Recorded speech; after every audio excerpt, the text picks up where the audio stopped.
Hello, hello, hello. Rene Manfre with What's Your Passion? And I think tonight's episode is going to be epic. This is going to be a viral. So I'm looking forward to having my good friend, my partner, Ed Colomb, on with us tonight. And as usual, I have my sidekick, Andy Barker. We call him Doc, basically hosting and driving the ship behind us.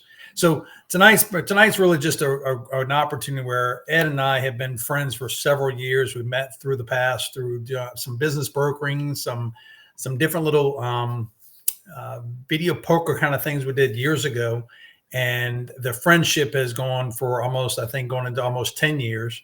And we just have really some exciting things that we've been working on behind the scenes. And I feel tonight's just be a really great opportunity where Ed and I can share some information what we're working on. But more than anything, the information that you're going to hear from Ed and understanding just his story. I mean, he could be a spokesperson for himself. He can have his own TV show. He's just got stories on top of stories. So, Ed, I want to thank you very much for having you on my show tonight. I feel very, very honored. Yeah, thank you, Rene. It's my pleasure. And the honor's mine. I appreciate you inviting me on. So I just wanted to share. You have such an incredible story in the background, and I guess tonight really wanted to start with a little bit about your story, your past. I know you've been in private equity. I know you've built a tremendous amount of truck casinos across the country, in Louisiana mainly throughout the years. You have such a reach and people from all across the country. Just with me knowing you and having a blessing of being partners with you and our other partners. So just kind of sharing, really how did you start in the industry? What did you do before? Where were you born at? Things of that nature. Just kind of give us a little synopsis. Sure. So I'm from the Ninth Ward in New Orleans, the Bywater, and my mom and dad were from the Bywater. My great grandparents are from the Bywater. My family has been merchants. My great grandfather, one was a bay leaf and thyme farmer in the Bywater, believe it or not. And so that's on my father's side. My great grandfather, my namesake actually, he was a bay leaf and thyme farmer on the corner of Poland and Claiborne Avenue in New Orleans, which anybody familiar with that's not where you would expect to find a farm. But right. That was probably around the 1887 or so, Rene. Interesting. Yeah. So my grandmother, my dad's mother, her family were the Riches, and the Riches were merchants. So they had a general store, Riche Brothers, and they also had a stand in the French Quarter back when it was the French Market, right? When it was for fresh produce and so forth, not like it is today. And so my grandmother and grandfather met because the two fathers did business together. One grew, well, the other sold. And they actually lived, probably 6 blocks away from each other in the Ninth Ward. The homes are still there, by the way. And I often go back and kind of see where my childhood started, because I had a great childhood. The good news about where I grew up, 4314 North Derby. We grew up on my grandfather's property where he farmed.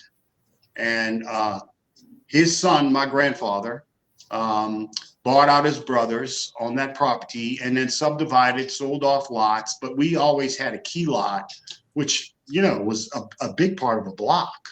And then my grandfather lived on one place and my uncle lived on the other. So as a child, I grew up in a communal environment in the middle of the city of New Orleans. Wow.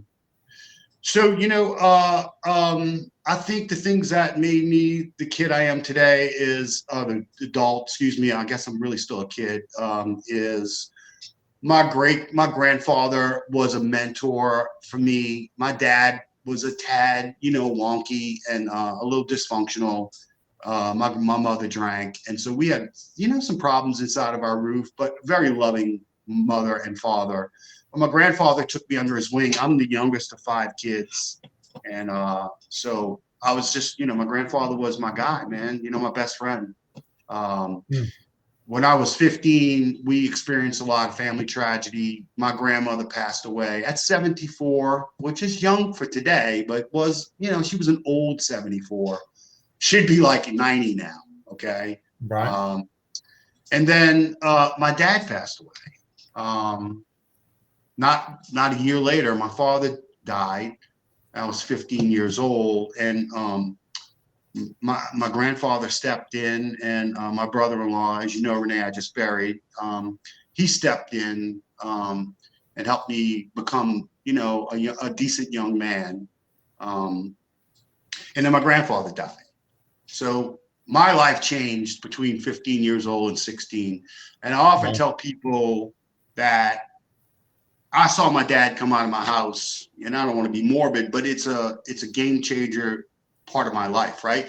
I saw my dad come out on a coroner's stretcher, and everybody was feeling sorry for me. Poor, as you know, my nickname is Manny, right? And so, poor Manny, and I sat there and made a conscious decision that day that if I could go left and nobody would blame me for being, just kind of a street kid, right?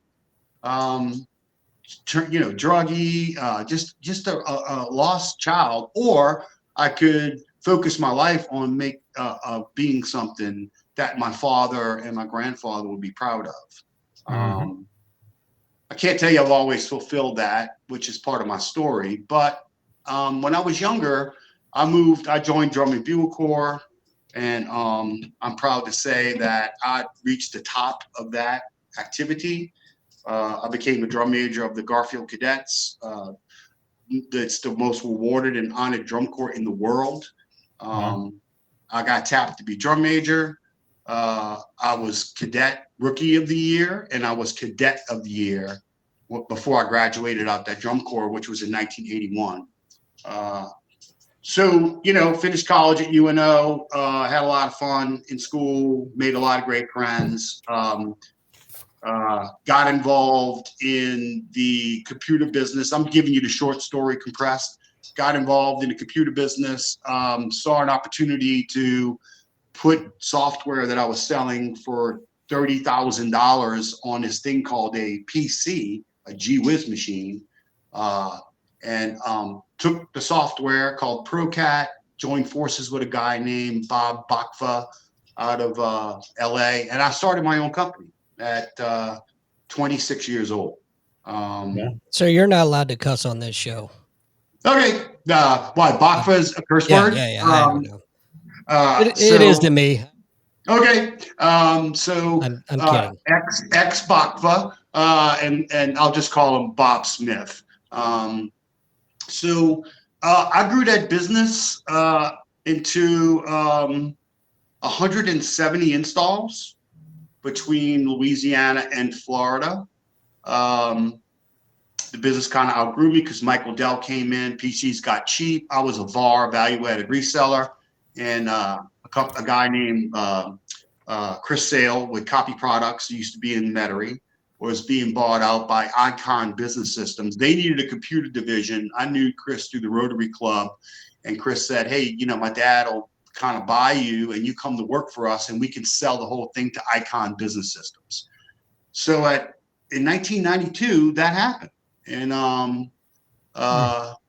I went to work for them, and then immediately realized that, that's not where I needed to be. And my brother introduced me to a guy named Frank Reelan, and Frank Reelan became a legendary guy in the video poker industry. Frank took me under his wing. Frank mentored me, and we went on to do great things in video poker business. I had a company called T-Stop Design Build. We designed and built truck stops, a niche builder. And so my job was to find locations, do the economic transactions on the property, and get the thing designed, built, and hand the owner a key at the end of the day. The C-store is stocked with inventory, employees hired, and the casino going through licensure to be licensed for video poker. And I did that until Katrina hit New Orleans. My journey after that was odd. So I went to Myrtle Beach, South Carolina, went through a divorce, spent a year in Myrtle Beach with my daughter, Bailey. So I had my daughter for her sophomore year. And then went from there to Manhattan. From Manhattan, I ended up in Chicago where I met Matt Scales, all video poker related. And we started a company called The Funding Stop, which was an entrepreneurial lender.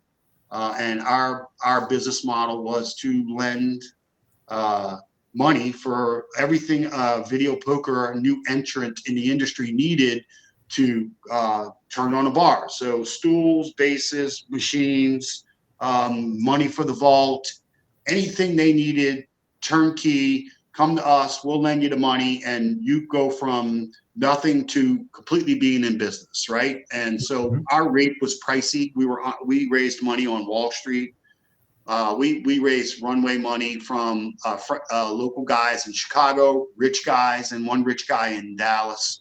We raised $1.5 million in seed capital, and then we secured a $200 million credit facility from a private equity firm in New York, and then we were too early. We were an early mover in the industry, and the market took forever to come to life. We were running out of runway money, and then the distributors of poker machines got nervous, Rene, and because they didn't think we were going to get to the end of the story. So the manufacturers started offering very cheap financing, and really our proposition died at that moment. But I always maintained the relationship with Matt. As you know, Matt's one of our partners. And so came back from Chicago, re-entered the video poker market. You and I met. We did a deal together. We both earned money on that deal, as we were discussing earlier today. And I think that's what cements relationships, when you take on a project and you actually put money in your wallet, which we did on our first deal together. And wasn't a lot of money, but it was okay money. So I went on to do an advisory in the truck stop space, served one group out of Hammond for 7 years. And so here we are today. I now run company for a family-owned business out of Bell Chase. And we do everything from video poker to credit cards to ATMs to rental properties to running bars to running a bed and breakfast. So that's my day job. And then we're taking on all these these opportunities. So that's my backstory. Part of my story is I'm a recovering alcoholic. I entered rehab 2 years ago, as you know, Rene. I just picked up a 2-year chip from my AA group. Congratulations. Thank you. And so, you would say to me, maybe what's my passion? Well, it's easy. God, recovery, family, country, business. Because without God, I have no recovery. Without recovery, I have no family. And without country, I have nothing. And then without business, this doesn't happen. Right. So my focus now is God and helping people enter into the recovery world. So I'm proud to serve, my AA group, and I chair groups, and I offer help to anybody that because if I can make it, anybody can make it. And so look, God woke me up in a hotel room on Veterans Boulevard, saved me and put me in rehab. 45 days later, I came out scared with no opportunity, broke because I spent all my money. And so here I sit today on inside of multiple burgeoning opportunities. Without God, none of this would be. It's incredible. It's like when I think about all the conversations that you and I have on a daily basis, because we talk pretty much every day, and just I feel sometimes it's a blessing. We've gone through, both of us. I think we've gone through tremendous amount of different ups and downs in businesses. You have all these relationships that we've built through the years. We've always talk about the character and just doing the right thing at the right time. And I think about on a daily basis how much we get, how much we do, and how much we have conversations. Like today was a incredible day with our conference call. Last week, I'm here doing Louisiana Video Gaming Association and met a tremendous amount of people who a lot of them they knew you from your years, and then you were in San Diego. And I just keep on thinking about, like you just now said, we have a passion. So when I started this, what's your passion? It's like I have these other things, the lawn care business and these other things, but it's like this is my passion because I like sharing stories of what people just don't understand, that what we all go through, but most people will never know that we go through anything because we're always focused on the end game. And most people they dwell on the problems versus the solutions to the problems. And they talk about all the other problems, which they never get unstuck. And so I know that you and I have these conversations all the time. It's like how we stay so focused. And because of those opportunities, these opportunities that we're just manifesting over the last this past year to 2 years, it's just incredible. So I know you going through a lot. And I remember, you and I used to just kind of meet for a couple of cocktails years ago. Yeah. And I never knew it was that bad, but I guess. Yeah.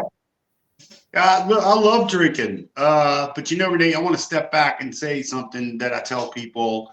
And I think it's just a very true statement. Nobody knows how hard you work to make it look so easy. Mm-hmm.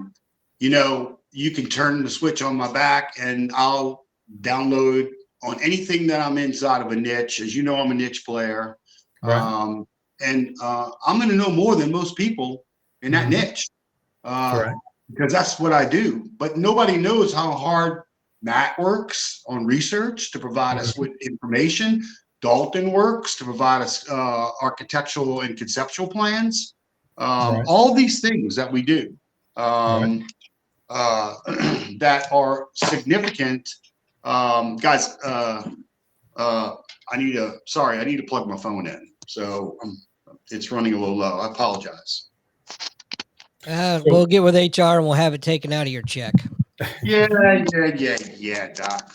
I got 2 words for you, sir. Who dat?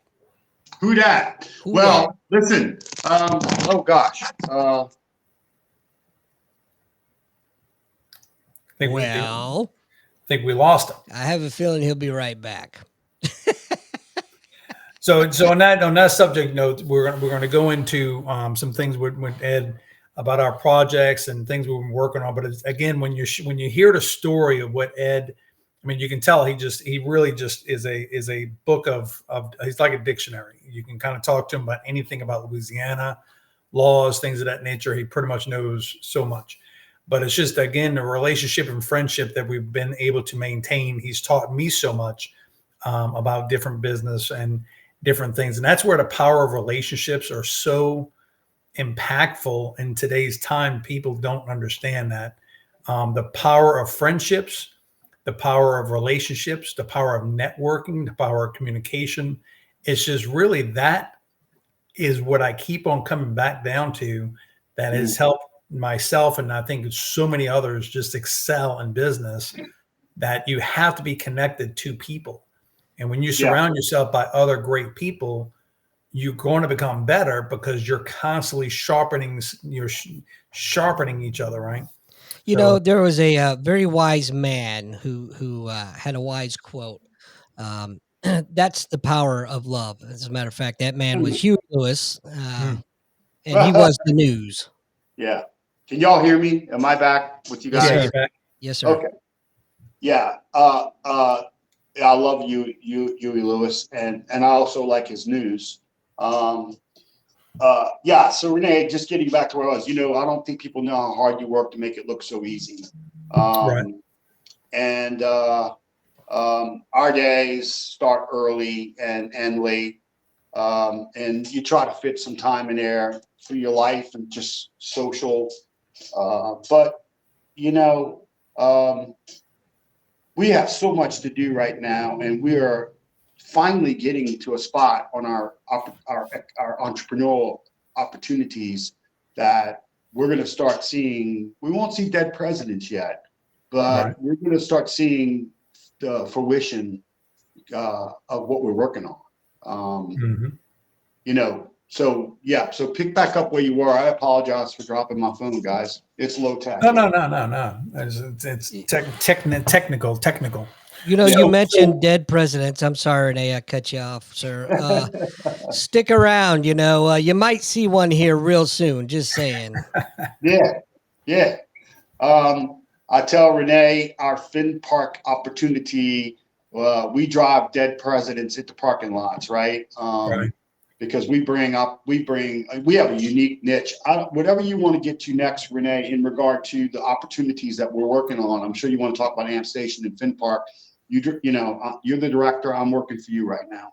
Yeah, let's just start with, so Ed and I, about approximately about 2 years ago, a good friend of mine approached me out of town because I used to have I used to be in a health club business up in Arkansas, and a good friend of mine called me out of the blue one day, and we used to do sales together and things of that nature, and it just kind of pitched me on this EV charging, what's going on with the infrastructure and how cars are not being able to be charged, things of that nature. And at the time, I've been working with the car dealership industry for the last 12 years.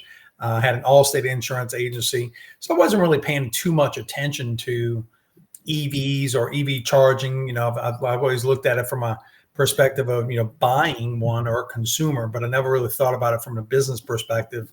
So if a good friend of mine passed me on to this, I wind up thinking about Ed the first person, because Ed has been, he developed truck stops, and through all of our conversations, this is kind of the first person that came to mind. Maybe let me give him a call.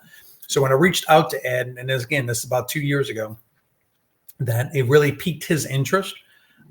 He was already kind of looking at this like some years before, and it just really kind of started. I remember on a Sunday morning, I think you called me up like 7 o'clock, 8 o'clock, and I'm in the bathroom. And we're talking about our concept, and then you said about let us bring in maybe Matt Scales, and that's a partner that you knew. I never knew Matt, and then you said about John, which John's an architect. So it's like this team we've developed over the course of the years. It's really just a super powerful consulting group. So Amp Station, if you want to, I don't know if you want to pop up that Andy, if you can kind of share. So when I shared this with you, Ed, kind of tell me what your thoughts were at the time. Okay. When I pitched it to you and I gave you a call. And Renee, let me just mention to you and Doc, I can't see any other screens right now. So I'm not seeing what you're putting up. It could be just the way my phone's operating right now. Okay. It's just the Amp Station logo right now. Okay. Well, I can, the quick story on Amp Station, so being in the truck stop space, we were forced to sell fuel, and all my partners or business relationships have been around video poker truck stops. To have a certain amount of machines on, there was a sliding scale of how many gallons you had to sell of fuel to qualify for so many machines. So fuel was always the driver. And it led to bad business decisions, specifically open accounts, which cost a lot of problems, because when the jobber drops fuel off in your tank and you sell it to an individual, you bought that fuel. If you don't collect on an open account, they don't care. You still paying for that fuel. So fuel is gone. It goes in a car and it goes down the road, and guess what? 300 miles later, they're on empty, and you can get paid. That inventory is lost forever. So open accounts became a problem, and we kept chatting about it. And then different sorts of fuels were presenting themselves, or vehicles were presenting themselves with different fuel uses, natural gas, and then of course EVs were populating. We have all this real estate in truck stops, and I said, guys, we need to start looking at EV charging, because it's coming. and we have real estate, and we don't sell a lot of, in some spots where we're not selling a lot of fuel, we can take one pump out, put one charging station, and we can get ahead of the game. Fell deaf on their ears, right? Mm. So that didn't, but I kept thinking about it.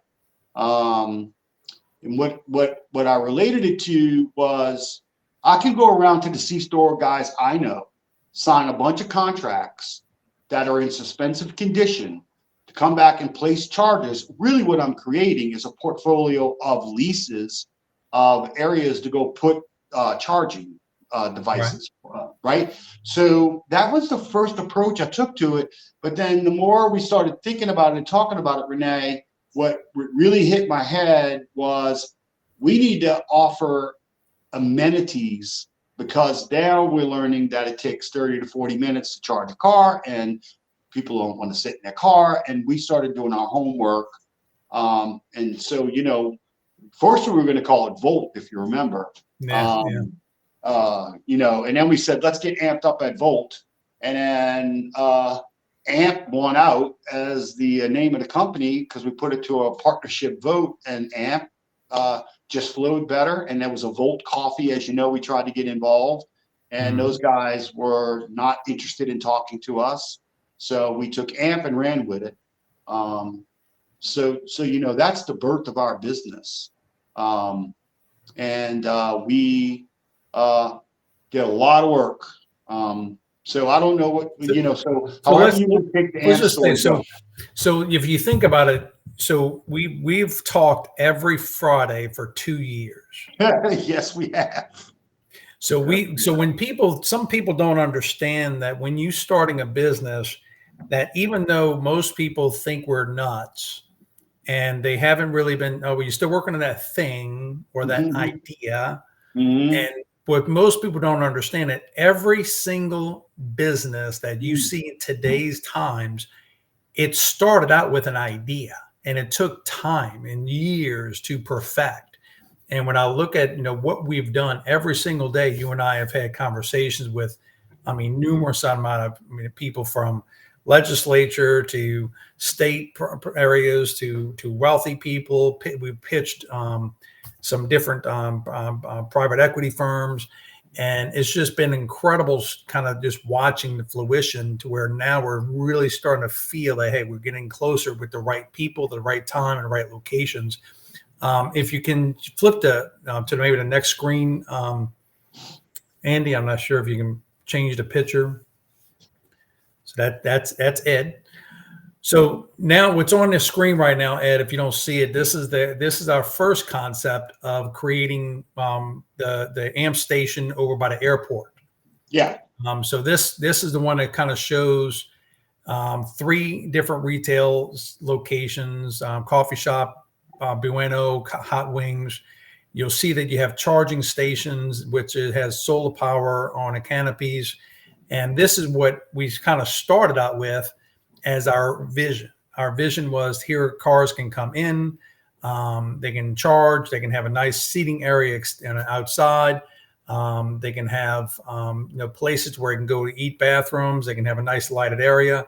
So when we created this concept, Ed, you just kind of share with your thoughts on when you and I think we've kind of gone back and over this. Yeah. So we got to where we realized AMP Station was a real estate play. And that you had a relationship with the Ballard brothers. And so we said, well, let's make this a multi-purpose facility, get into real estate space, become landlords, rent out tenant space. And then we have drivers of these opportunities like taco, wings, and coffee. And oh, by the way, we charge vehicles too. And that's just a phenomenal concept.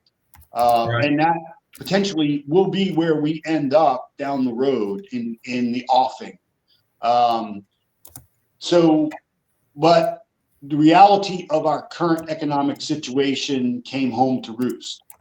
Per square foot rentals and commercial is just really depressed right now. property is still pricey and people are proud of their dirt, especially the property that we need to be on, which are interstates, so we can serve both the local market and the transient market. So we were finding locations that we could cut land deals on, but then we got into the problem of attempting to find tenants to pay a square footage rate that would assist in our model to help us pay our mortgage, our insurance, our labor, all these things, because that became reality also is how much are you even going to earn on a charger, right? So, and then there were other hurdles that people didn't think about, Rene. So the Public Service Commission hadn't approved the sale of kilowatts yet. You can't harness solar and sell it through the charging pedestal. All these things that we were so ignorant and naive of, we learned. So I love this design. I hope this is where we end up building across the country. But as you know, that's a pricey building. That's about a $4 million development, all in.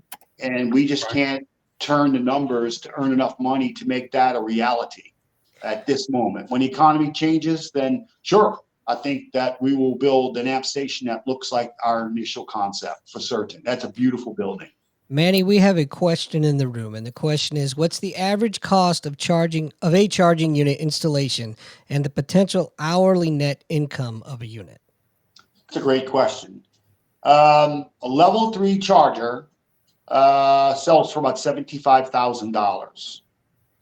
A level 3 charger is what a Tesla uses. It's called a rapid charger.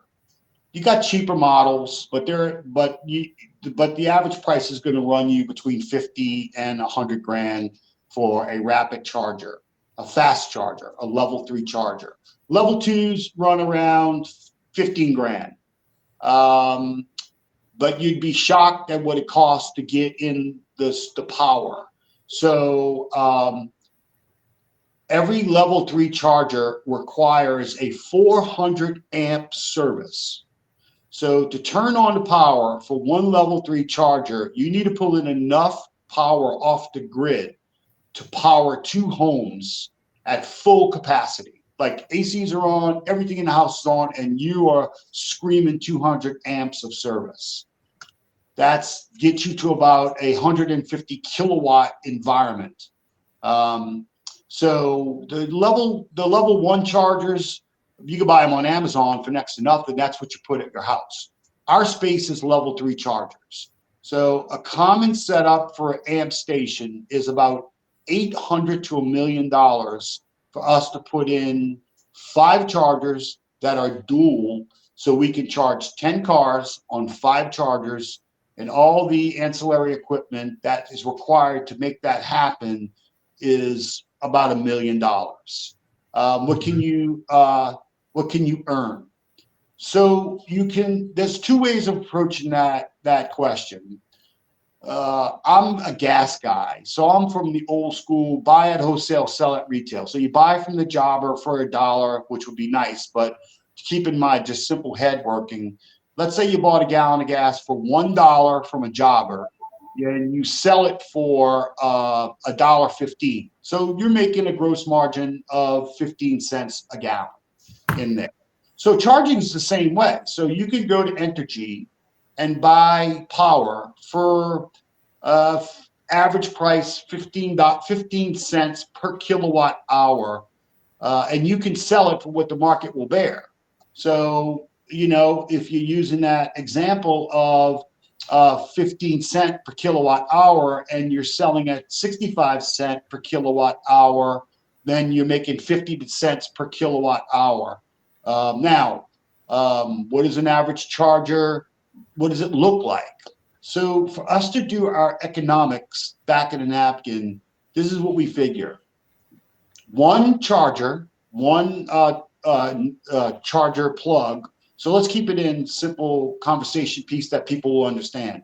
One dispenser with 2 nozzles. Okay. So one nozzle hooks to the car.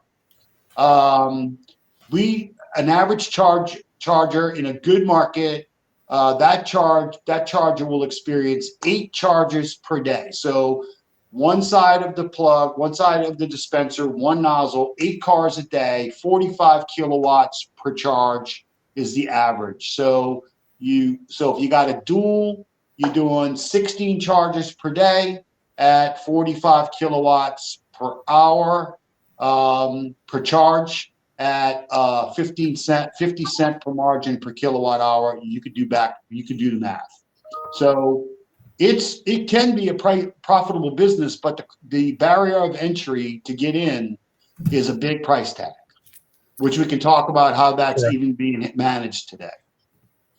And so on that, so if you want to switch to the next picture and just kind of see where we are with that, Andy. So that's a glimpse of the amp station from the front road perspective. This is a location we have close to an airport here in New Orleans. And just like Ed said, when we first started this, we didn't realize that how much to cost one of the machines, the systems. We were playing with the NEVI program. So we started conversations with the state Department of Transportation, Louisiana Clean Fuels, going to events and talking to some of the most higher up individuals who understand this whole process. And it really just started opening up our eyes to that, even though what I call this is a blue ocean. So blue ocean to me is something that nobody else is in. And sometimes that's scary for some individuals to get in. But for me and Ed, we look at it, hey, this is a perfect opportunity, right? You want to get into things that are blue oceans and things that are just really got to dig in and figure out all the mechanics. So we have been backing up on some areas over the last few months because we're waiting for certain things with political parties and things of that nature to come through. But the conversations have never stopped. So the conversation has still consistently been going over, again, 2 years. We've been working on this project. We have our partner, John Dalton, which Dalton Architects. We have another friend of ours, Matt, that's up in Chicago. So these are just a combination of just consistently having working together. The network of people that just between the four of us is just unbelievable. And so every week we're getting closer and closer. And now over the last couple of weeks, things are popping up potentially in other states, right? Yeah. Rene, if I could just add, so back to your comment, 2 years. In 2 years, we designed a building. We came up with a business model. We figured out financing. We heard about NEVI, but that's not where we were originally going because we didn't even we don't need a grant. We're just going to build this thing. We're not getting caught up in all that, blah, blah, blah. Right. And that was our approach, as you remember. And then, of course, we opened our aperture to listen to the grant. And so that continued to be in the background. LA DOTD getting their act in order, the NEVI grant coming to closure and fruition, and Shazam, we sit in a webinar with Louisiana DOTD, and they are discussing the draft RFP, which the final RFP drops on 3/31. And when they laid out in this deck, in the slides, I'll be damned if it wasn't an amp station. Mm-hmm. Exactly what the state of Louisiana is mandating that you need to build to qualify and get the highest score on the scale. To get 100% on the scale, you're building an amp station.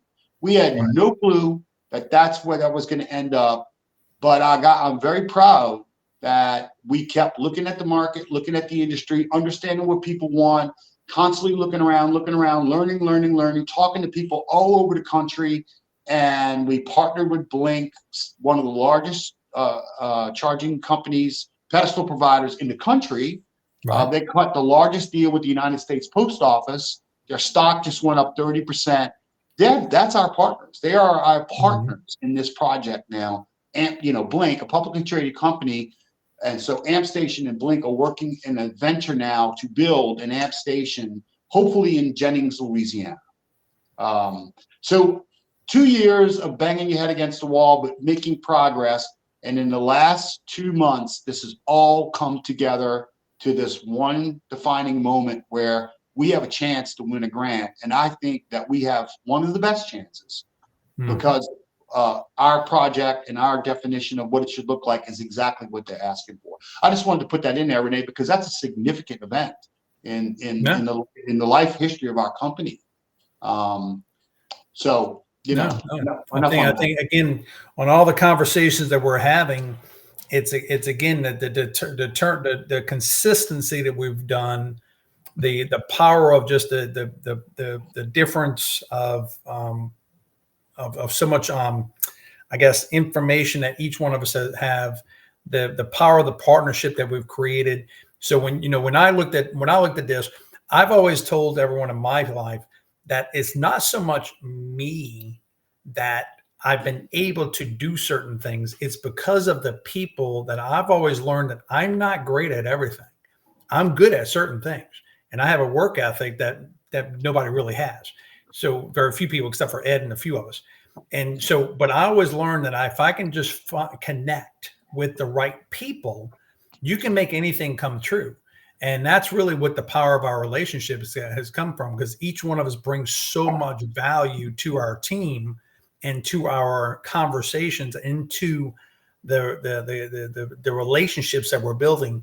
And that's really what I find that most people just really don't understand about business.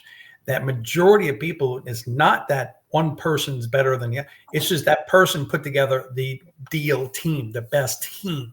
And that's what I always say about our team, is just I'm always fired up every day because I know I have the right partners, the right team, and the right information, the right individuals around me. So it's just been incredible. I know we have some questions on here, and we'll get into a little bit faster. So so I have Daryl asking, do you guys think the EV movement will die out because of the amount of drain it'll put on current electrical infrastructure and changes in White House residents?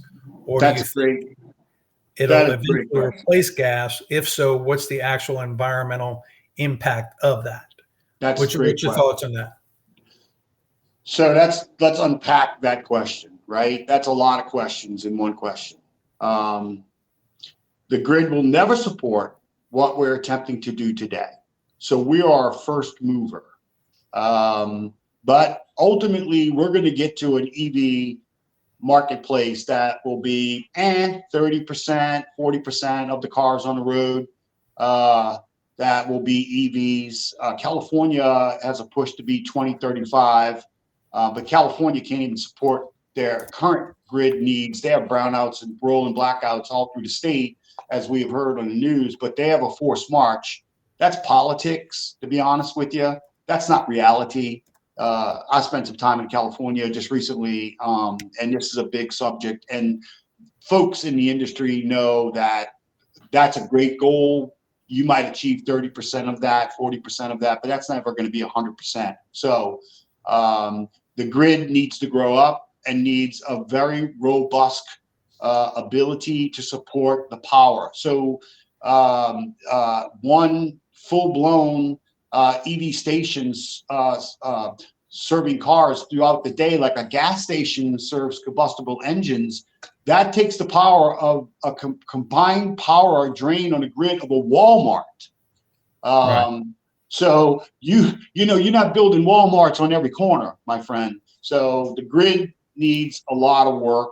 It'll come around. The impact on the environment, it takes coal or natural gas, or you got to burn some fossil fuel to make electricity until nuclear is more accepted and hydrogen comes around, and fusion.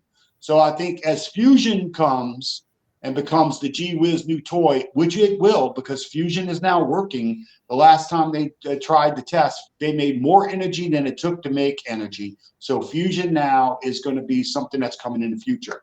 And I know y'all want to get to FinPark. So my last comment would be, yes, I think that this current administration has made this such a political hot potato that EVs, which are awesome, and we need to move to a big segment in our market, but it is a political hot potato, a blue and red issue. I'm an independent kind of guy, an independent voter. I'm pro EV. I want to see this happen, but it needs to be done in a very systematic approach, logically, and not with a party attached to it or a political bias. That's my comment.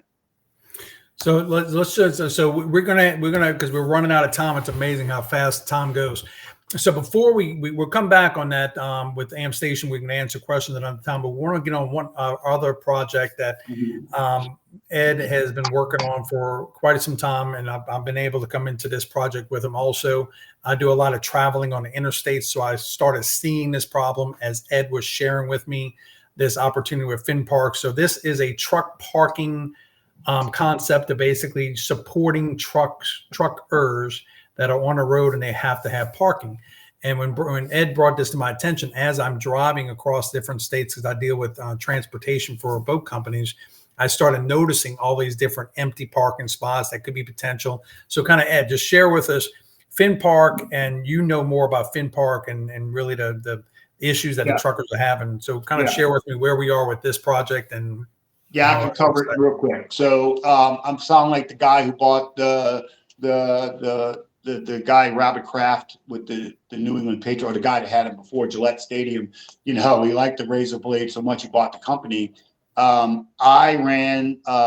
I was doing advisory on 9 truck stops with some guys out of Hammond, which I mentioned before. We acquired a truck stop in Avondale, Louisiana. That was a big property, 14 acres. It has 120 parking spots, and that parking lot was nothing but a nightmare.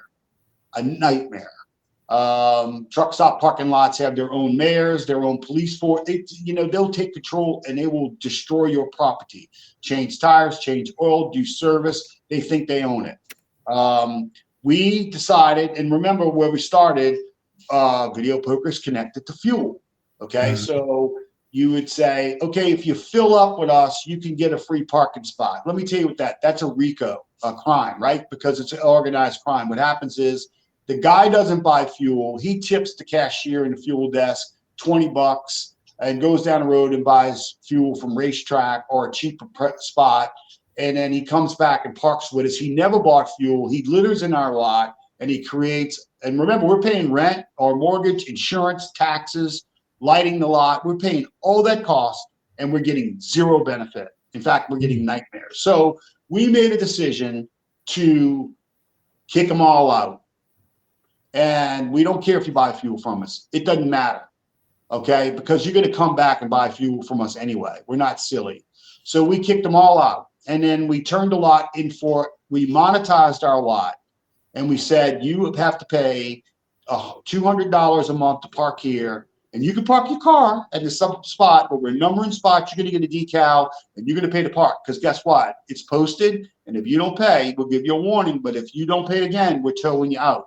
It took about 5 tows till they realized that we were serious. Wow. So and then along the way, we were like, how can we attract guys over the road? And so I did some homework and found a guy named Anthony Petwee. And we connected immediately because I lived in Chicago for 4 years and he's from Chicago. And so immediately we had commonalities, common conversation. We started using a very juvenile, simple app called truckpark.com. But it did something for us. It gave us a presence on a platform that drivers across the country knew we existed. It also allowed us to manage our parking lot by using his cash register, and we paid him a fee for such, right? We turned that parking lot from a loss of $2,000, $3,000 a month. You'd say, how is that? Well, you add up all your business operational costs, plus you're hauling tires out of there, okay, which are expensive to get tied and chummed and put in the waste. That's expensive. That spot went from a $2,000, $3,000 a month loss on an annualized basis to a $15,000 to $17,000 profit position within 6 months. And I knew at that moment we had a winner. I went on to do other things. And then I brought up this idea with Matt Scales about truck parking. We got involved with another company that ended up not being the right choice. And I called up Anthony and said, hey, you know what you have going on? And he said, man, my non-compete's over. I can get back into business. We're starting FinPark. I said, we're in. So we got involved with FinPark as a marketing arm. We cover all states and Canada. We're on Apple. We're on Google. We have about 5,000 downloads. Currently, we have 321 parking lots on our platform. And remember, our app's only about 6 months old, and we really started pushing about 90 days ago, really. So we have 22,000 parking spots under management currently nationwide, and we're growing every day. And so FinPark is, for folks just listening, FinPark is Airbnb or Expedia for truck drivers. We are a marketplace. Our marketplace is drivers and lots. We sit in the middle and we sign up lots. We put them on our platform. They profile their lot and we advertise them on our platform. Our drivers download our app and they can, on the fly, reserve a spot, know that they come into a spot that is reserved for them to spend 12, 24, 36 hours. They pay in advance. We pay the parking lot owner through our software. And then it's a win-win proposition for drivers who, two things are on their mind. 88% of drivers are stressed out about finding parking. There's one parking spot for every 11 trucks crossing America today. That's a fact. The other thing is safety. There's a thing called Jason's Law. That's a long story, but there was a guy, Jason Rasenberg, who got killed for $7 on his truck, parked behind a gas station. A vagrant saw $7 on his dashboard, broke in his cab. The guy was in his cab. He killed the guy for $7. That became a nationwide push for safe, secure parking. So that brings us to where we are today, and that is that we arrange these parking spots for a driver. They can only drive 14 hours a day. They need to be off the road in 14 hours or they pay a big fine. So our 12 or 13, they can either be searching for parking, one spot for every 11 trucks, or they can have a safe spot reserved on our app where they know to go and using geofencing and geodirectional. They pull right into the lot. They pull right to their spot. They shut their engine down, and they now go enjoy whatever amenities that particular truck stop offers them, food, shower, casino gaming, whatever the amenities may be at the truck spot. So FinPark is Expedia for truck drivers. .com. So that's what we do. It really is. It really has been a very exciting venture and learning about this. And again, I wasn't really paying attention to it, even though I've been driving for 12 years.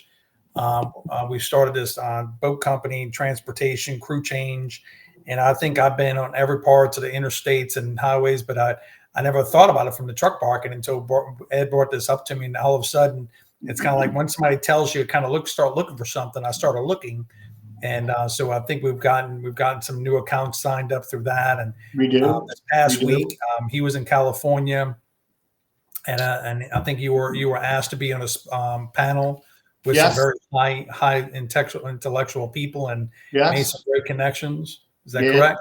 Yes. So I was invited to sit on a panel. A transportation panel. Okay, I spent 4 years in Oklahoma working with tribes to do casino deals. But tribes now, there's only so many players and so many slot machines. It's really, and it's fun. I don't drink anymore. I don't smoke anymore. I don't gamble, and tribes need other opportunities, right? So our goal in that panel was to say, let's sit back and talk about how we can bring transportation into your sweet spot. Parking, because you got a lot of land. There's 109 tribes in California. A majority of them are on I-5, as you heard today, Rene. A lot of them have property, and they're looking for revenue drivers outside of gaming.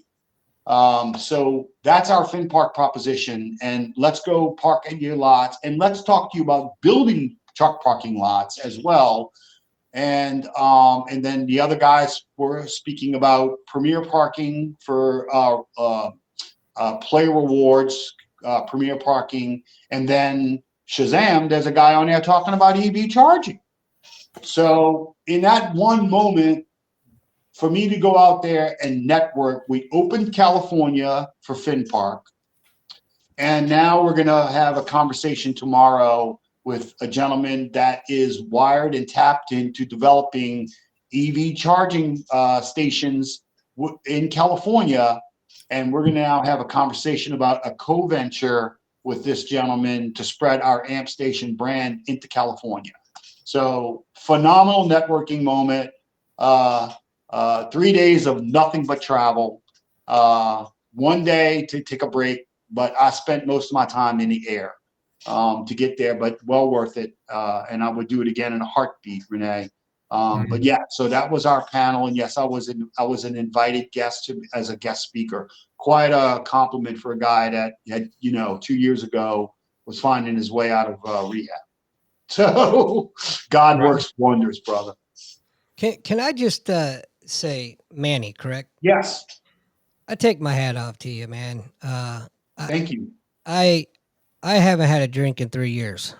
So Congratulations. I know what you're going through. I know the struggles. Yep. So great job, brother. Thank you, man. Thank you. I have a great sponsor. I have a great home group. I've got folks that are in recovery that you would never think about. I didn't know they were, but they have presented themselves to me, and they're from doctors to lawyers to judges. I mean, across the board. And as you know, Doc, that community is very tight knit, and we protect our young. And I had a friend die yesterday of cancer, and I lost a friend yesterday of an overdose. I lost 2 guys in 1 day. Sorry to hear that, man. And we can't save them all, but you know what? That's a personal story for Rene. He can share a story if he desires. But my desire, I don't want to lose friends anymore to this disease. I've lost 40 pounds. I ran 8 miles Sunday. So, man, my job now is just to spread this to other people, because I don't deserve to hold this and hold this to myself. That's not my job. My job is to tell other people, look at this look at this guy who has done everything wrong for a long time. And if I can do it, my God, you can do it 5 times better than me. Right. But if you just get to where I am, that's not a bad place to be. Wake up sober. You had me right up to the point of the running. Listen, I want to say something about Rene and I and our group. We check our egos at the door, or you don't come into our room. We check our egos at the door. People who live ego lives, they don't fit well with us. Right. Because we take down our egos and we humble ourselves. And I want to hear everything John Dalton knows. I want to talk to Rene every day to hear what he knows. And I want to talk to Matt Scales every day, although Matt is hard to get in touch with. That's an inside joke, by the way. But if I check my ego at the door, man, what I am going to accomplish in the next 20 years of my life is going to be phenomenal. And I could always be an ego guy and say, hey, I had one of the largest design build firms in the city, in the state. I was one of the largest niche builders in the southeastern United States. You know what? Man, I'm broke. Right. So guess what? I checked my ego at the door when I walked into Avenues Recovery. But, God's smiling on me, and it ain't about money. I don't make money. I'll tell you a little story. So last night I had to go to Home Depot just to get some keys made. So I give the guy my keys, and I guess, he just asked me, so what do you do? And I just told him, I have a lawn care business, and I do business consulting, et cetera. And so I just asked him, so what do you do anything else besides work here at Home Depot? And he said, yeah, actually I have a partnership with a friend of mine, and we started out doing vending machines. And over the course of the last few years, he's developed this to where they were making 500 a week. Now they're making 5,000 a week.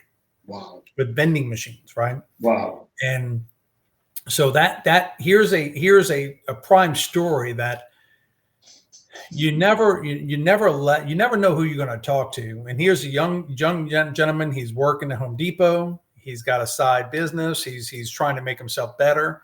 I asked him, if you don't mind, let me get your number. Let's stay in touch. Maybe you and I can work together on some things, right? So Right.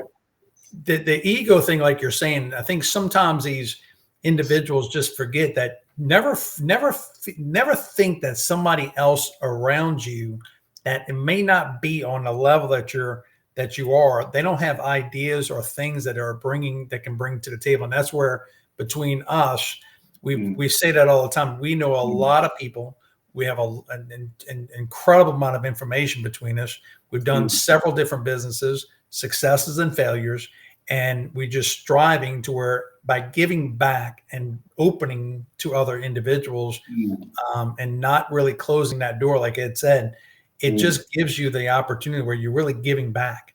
And the stories, like, between y'all. So I lost my brother this past year, and I didn't realize how bad the disease of depression, alcoholism, all this was, because I wasn't paying attention. Even though I'm part of a nonprofit organization, Giving Hope, and I'm listening and I'm watching, but it wasn't really in my family until this past year.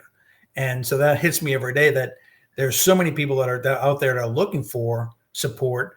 They're looking for help, but sometimes they don't know how to ask, or they don't feel that other people like us go through these problems, right? I tell everyone, I go through problems every day. Don't think I'm never depressed, but I just work my butt off through the depression, right? So whenever you get down, I find people they stay in that little quicksand, but you just have to keep on looking at the vision of where you could be, and surround yourself by great people who are going to help you get out of that sand. So that's just my little 2 cents on that. Gentlemen, that noise signals that the score is tied and we're going into overtime. Yeah, there you go. Rene, Anything else you want to say, Ed? I mean, I appreciate your time tonight. I'm here to help anybody. As I said, but business is my recovery, and so anybody that ever needs help or someone to talk to, I'm more about that than work. Because let me tell you something. There's no way we're not going to finish what we started. Right. You know me well enough that when I say that to you, you know that's true. Right. Yep. So that's all going to come, bro. I would like. Nice to meet you. Nice to meet you. If you have a few minutes, sir. Yeah. I read the question that was in the room that we didn't get to, and it's kind of a good question. I'd like to hear your thoughts on it. Okay. Once again, it's from Daryl, and he says, "What level of accuracy is there in the constant claims of battery material mining being more detrimental to the environment and child slave labor being used?" He's seen a bunch of things on both sides of the argument. Above my pay grade, I think child labor is being used. I think that's hard. That is people that have no soul. I think we as a nation are hypocrites to want to talk about doing all these good things with the environment, but we're killing kids that are mining, these materials needed to produce batteries. My hope and prayer is that we can get to a situation where that's not needed and necessary. But here's the thing, man. And I appreciate Daryl's question. That's a great question. But there are just some parts of the world where you're not going to fix that. And no one should ever turn a blind eye to another suffering. But there are some parts of the world that we just can't go fix all the things that are going on. So, do we abandon this? No, we try to bring this home to the United States, where that sort of labor is not being used, and slaves are not being used to do that. But that's over my pay grade. That's way above it. I'm hoping that could stop, but I'm optimistic, but I'm pessimistic, because I don't think that kind of labor is ever going to stop. I mean, the Chinese enslave people every day. Right. And but we seem to turn a blind eye to that, don't we? So I'd stay out of politics. Yeah. But Daryl, thanks for the question, and that's very insightful because I can see where your heart is on that. I'm just going to go on the record here, and I know Daryl, and I want to know who's feeding him these questions. That's what I want to know. So I know I'm part of another company that's they're a more of a clean fuel energy mining. So you have a lot of things are happening behind the scenes that companies like these are popping up to where they're looking to solve the issue. But like Ed said, there's a lot of things in this world we can't solve. All we can do is try to create positive.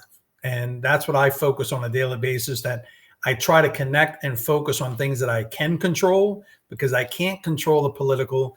I can't control certain individuals who choose to do evil. I can't control the individuals who are just idiots, right? So I'm very passionate about that because I can't control certain things in this world and these people. All I can control is my world. So with that said, Daryl, that I do appreciate it, and believe me, we don't like to see these things, but I do see good things happening. I am part of some individuals that are doing some good things and trying to create some kind of positive energy towards that. But there's so many different communication or just information out there. We just can't answer at this point. But every day we're trying to do our best to just solve what we feel is a solution to some of the problems.